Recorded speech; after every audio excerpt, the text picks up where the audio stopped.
उत्तर प्रदेश में सरकार संगठन प्रकरण का हुआ पटाक्षेप।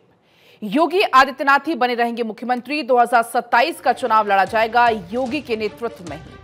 अखिलेश यादव का मुकाबला कर सकते हैं केवल योगी ही। अभी पिछले दिनों 37 लोकसभा सीटें जीतकर अखिलेश ने खड़ी कर दी है यूपी बीजेपी के सामने एक बड़ी चुनौती। ऐसे में बीजेपी के पास योगी के अलावा और कोई विकल्प नहीं। उधर बीजेपी की यूपी में संगठन का चेहरा बदलने की भी कवायद। प्रदेश अध्यक्ष भूपेंद्र चौधरी अब संगठन के बजाय भेजे जा सकते हैं सरकार में। उप मुख्यमंत्री केशव प्रसाद मौर्य जा सकते हैं अब संगठन में किसी बड़े दायित्व पर। इसे लेकर पिछले 1 महीने से लगातार मंथन और मुलाकातों का दौर जारी है।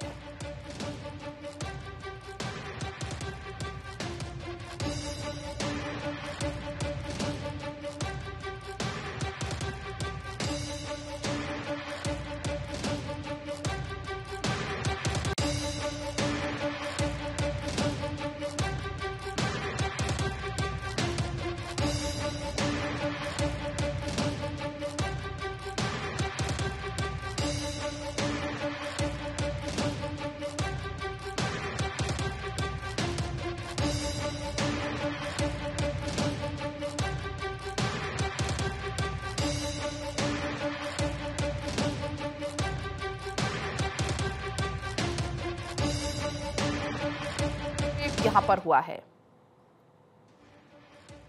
और इसी बीच हमारे साथ इस पर ज्यादा बातचीत के लिए पॉलिटिकल एडिटर अदिति नागर जुड़ गई हैं। अदिति, तमाम कयास लगाए जा रहे थे, लेकिन इस बीच इन तमाम बातों का पटाक्षेप करते हुए सीएम योगी आदित्यनाथ ही बने रहेंगे मुख्यमंत्री उत्तर प्रदेश के, ये बात अब साफ हो गई है।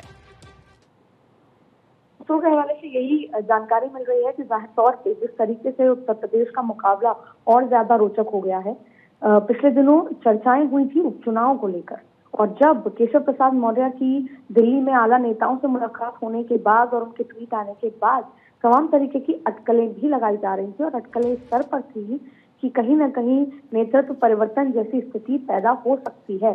लेकिन इसका पटाक्षेप होते हुए ये साफ है कि योगी आदित्यनाथ के नेतृत्व में, उन्हीं की अगुवाई में नरेंद्र मोदी और योगी आदित्यनाथ के चेहरे के साथ ही उत्तर प्रदेश के 2027 के चुनाव होंगे।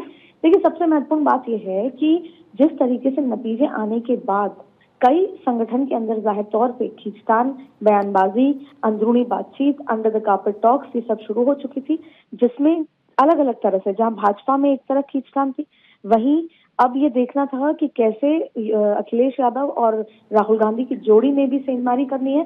तो तमाम तरीके की ऐसी बातों के बीच में जब ये अटकलें आई कि क्या कहीं ऐसा तो नहीं कि नेतृत्व परिवर्तन में कोई बदलाव होगा, तो ये साफ हो चुकी है तस्वीर। 2027 के चुनाव और आने वाले उपचुनाव से लेकर तमाम तरीके के जो भी महत्वपूर्ण चीजें होंगी वो योगी आदित्यनाथ और नरेंद्र मोदी के नेतृत्व में ही होने वाली हैं। ये बात अलग है कि केशव प्रसाद मौर्य की जो लगातार मुलाकातें हुई, उससे ये तो कहीं ना कहीं साफ हो रहा है कि उनको अब संगठन में कोई बड़ा दायित्व दिया जा सकता है, जिसको सोशल इंजीनियरिंग का मैसेज भी माना जाता है। सोशल इंजीनियरिंग का मैसेज भी माना जा सकता है कि जाति के लिहाज से उनको कहीं सभी किया जाए। अब देखिए, अगर इसको इस तरह से समझा जाए तो ये माना जाता है कि केशव प्रसाद मौर्य और योगी आदित्यनाथ बहुत ज्यादा एक दूसरे से वैचारिक तौर पे एक साथ नहीं है। ऐसे में उनको दो गुटों के रूप में करार दिया जाता है।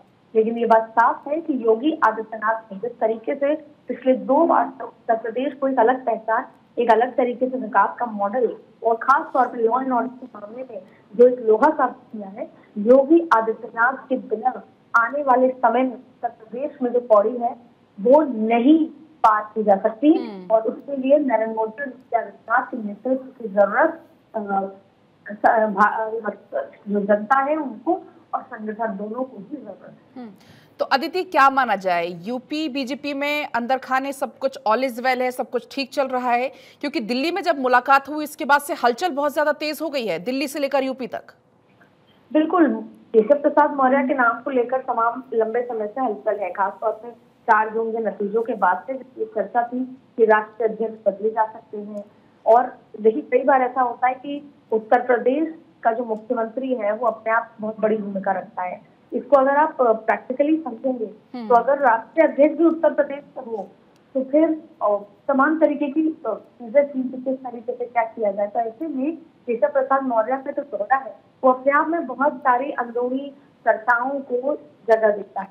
और इसके बीच में उपचुनाव में क्या रणनीति होनी है उसको लेकर फिर देखिए आप बद्रीनाथ में जिस तरीके से भारतीय जनता पार्टी जो है वो चुनाव हार रही, तो इस तमाम जो समीकरण और जो अभी गतिविधि हुई है उसको देखते हुए नजर आ रहा था कि अंदरूनी संगठन में बहुत सारी खींचतान चल रही है।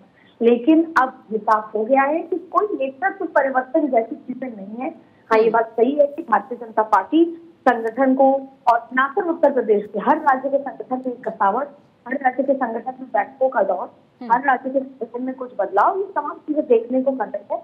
और जहां जहां पर उसकी सरकारें हैं वहां पर संगठन और सरकार के बीच में समन्वय, ये कुछ दिनों पहले राजस्थान में भी हुआ, ये कुछ दिनों में मध्य प्रदेश से लेकर अलग अलग राज्यों में भी होगा। लेकिन उत्तर प्रदेश बड़ा राज्य है, बड़ा मैसेज जाता है। चुनाव को लेकर आलाकमान की नजर है कि पूरी तरीके से उपचुनाव जब अब होंगे उसमें मैसेज अच्छा जाना चाहिए। और कहीं ना कहीं कैसे अखिलेश यादव, सपा और कांग्रेस के बीच का जो ये गठबंधन है इसको कहीं कहीं कमजोर करने की कोई कवायद शुरू करनी होगी। ये रणनीति अलग है, लेकिन आपने कहा कि ऑल इज वेल, तो ये माना जाना चाहिए कि सरकार और संघ के बीच नाउ ऑल इज। ठीक है, बहुत शुक्रिया अदिति आपका तमाम बातचीत के लिए। इसी बीच अवनीश विद्यार्थी लगातार हमारे साथ बने हुए हैं। अवनीश, पिछले लगभग 1 महीने से लगातार मंथन मुलाकातों का दौर जारी था, लेकिन अब बहुत ज्यादा सियासत उत्तर प्रदेश की गर्मा गई है, क्योंकि 48 घंटे में 2 बार मुलाकात हुई है जेपी नड्डा की और डिप्टी सीएम केशव प्रसाद मौर्य की। क्या कुछ इस मुलाकात के मायने? देखिए, उत्तर प्रदेश की राजनीति में बार बार कहते हैं कि 10 दिन में हवा बदलती है और महीने भर में पानी। ठीक उसी तरीके से यूपी में जो चुनाव के परिणाम आए और उसके बाद से जिस तरीके की सियासत चल रही है, सत्ता दल में खासतौर पर एक तरीके से कहें तो लगातार सवाल उठ रहे थे, लगातार संगठन सरकार को घेरने की कोशिश कर रही थी। बहुत सारे नेताओं के भी बयान आए, कई तरीके के विरोधाभासी बयान भी आए। अभी कार्य समिति की बैठक हुई, उसके भी कुछ बयान ऐसे रहे जिन्होंने इन तमाम परिस्थितियों को हवा दी। दिल्ली में बहुत सारी बैठकें हुई, लखनऊ में बहुत सारी बैठकें हुई, लेकिन अब ये माना जा रहा है, लगभग तय बात है कि योगी आदित्यनाथ को लेकर के फिलहाल किसी भी तरीके का खतरा नहीं है। ये तय है कि योगी आदित्यनाथ की लीडरशिप में ही उत्तर प्रदेश की सरकार चलेगी। संगठन का नेतृत्व कौन करेगा, इसको लेकर के फैसला दिल्ली कर सकता है। ये माना जा रहा है कि प्रदेश के जो वर्तमान अध्यक्ष है भूपेन्द्र चौधरी, वो सरकार में भेजे जा सकते हैं और दूसरे किसी बड़े चेहरे को जो है उस संगठन की कमान दी जा सकती है, जिसका प्रदेश व्यापी प्रभाव भी हो, कार्यकर्ताओं में जिसकी पकड़ और पहुंच भी बहुत ज्यादा हो। साथ ही साथ ये बात भी लगभग तय मानी जा रही है कि जो विधानसभा के उपचुनाव होने हैं वो योगी आदित्यनाथ के चेहरे पर ही उत्तर प्रदेश में सरकार बीजेपी लड़ेगी। इसलिए लड़ेगी क्योंकि प्रधानमंत्री नरेंद्र मोदी के बाद दूसरा बड़ा चेहरा है, बड़े स्टार प्रचारक हैं जो देश भर में भीड़ खींचते हैं। ऐसे में उत्तर प्रदेश में उनको लेकर के किसी भी तरह का जोखिम बीजेपी नहीं लेना चाहेगी, वो भी तब जब बीजेपी को ही नहीं बल्कि दूसरी अन्य पार्टियों से भी तुलना करें। लगभग 35 साल बाद उत्तर प्रदेश में कोई सरकार रिपीट हुई थी और वो योगी आदित्यनाथ के नेतृत्व में हुई थी, जबकि 22 में ये बात कही जा रही थी कि बहुत मुश्किल होगा उनके अगुवाई में जो है चुनाव जीतना, लेकिन वो कामयाबी उनको मिली, वो सेहरा उनको मिला। ऐसे में ये जरूर है कि चुनाव की असफलता, अगर आपको श्रेय मिलता है तो असफलता भी आपको मिलेगी। तो ये बात सही है कि चुनाव में नुकसान हुआ, लेकिन बावजूद इसके एक बड़ा यश उनके हाथ में है, जो 2022 की उनकी जीत रही, या उसके बाद नगर निगम के चुनाव, नगर पंचायत के चुनाव में उनकी जीत रही हो, एमएलसी के चुनाव में उनकी जीत रही हो। तो बहुत सारी उपलब्धियां भी योगी आदित्यनाथ के हाथ में है और एक उनका प्रशासनिक अनुभव, लगभग 7 साल का मुख्यमंत्री के तौर पर उनका अनुभव, ये बहुत महत्वपूर्ण है। और लॉ एंड ऑर्डर को लेकर के जो उत्तर प्रदेश बड़ी चुनौती बन जाता है, वो चाहे कितना भी सशक्त मुख्यमंत्री हो उसके लिए बड़ी चुनौती होती है। हमने मायावती के शासनकाल में देखा कि वो कितनी सशक्त मुख्यमंत्री थी, बावजूद उसके बहुत सारी कानून व्यवस्था को लेकर चुनौतियां आई और उसके नाते बीएसपी को सत्ता से बाहर जाना पड़ा। तो ऐसे में योगी आदित्यनाथ के चेहरे, उनके प्रशासनिक अनुभव को देखते हुए ये बहुत साफ तौर पर माना जा रहा है और दिल्ली में भी इस बात का इशारा कर दिया है। और इसीलिए शायद मंत्रियों की बैठक भी जो है उपचुनाव को लेकर के आज की जा रही है कि योगी आदित्यनाथ के नेतृत्व में भी बीजेपी अभी फिलहाल चलने वाली है। सरकार की अगुवाई वही करेंगे, संगठन के नेतृत्व को लेकर के बदलाव। अवनीश, जो जेपी नड्डा की जो मुलाकात हुई केशव प्रसाद मौर्य से, तो इस मुलाकात से क्या सियासी पैगाम मिला, कुछ अगर छन के बाहर आए हो मुलाकात के बाद? 3 बातें बहुत साफ तौर पर समझ में आ रही है। एक तो ये कि पिछले 1 महीने से केशव प्रसाद मौर्य लगातार राष्ट्रीय नेतृत्व के नेताओं के साथ उनकी बैठकें चल रही हैं। वो उत्तर प्रदेश की सरकार की होने वाली केवल एक कैबिनेट बैठक का हिस्सा बने, इसके अलावा किसी भी औपचारिक अनौपचारिक बैठक में उन्होंने भाग नहीं लिया।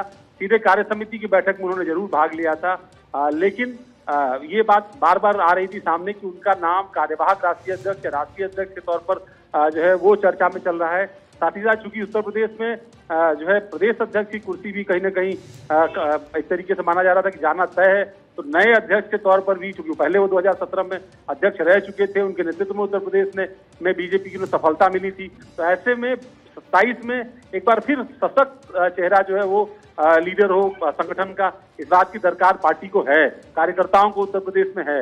कार्यकर्ताओं को संजोकर रखने के लिए, ओबीसी वोट बैंक को इंटैक्ट रखने के लिए, पीडीए को काउंटर करने के लिए केशव प्रसाद मौर्य को एक संगठनात्मक दायित्व देकर के, बड़ा दायित्व देकर के बीजेपी उन तमाम वोटर्स को रोकने की कोशिश करेगी। लेकिन सरकार और प्रशासन को लेकर मैं फिर आपको दोहरा दूं, किसी भी तरह का जोखिम लेने को बीजेपी लीडरशिप तैयार नहीं है। और यही वजह है कि ये मन बना चुकी है बीजेपी की फिलहाल योगी आदित्यनाथ को लेकर के किसी भी तरीके का संशय उसके मन में नहीं है। उन पर भरोसा कायम है नेतृत्व का, और उन्हीं के लीडरशिप में उत्तर प्रदेश की सरकार फिलहाल चलेगी। बिल्कुल, बहुत शुक्रिया आपका तमाम जानकारी विस्तार से देने के लिए।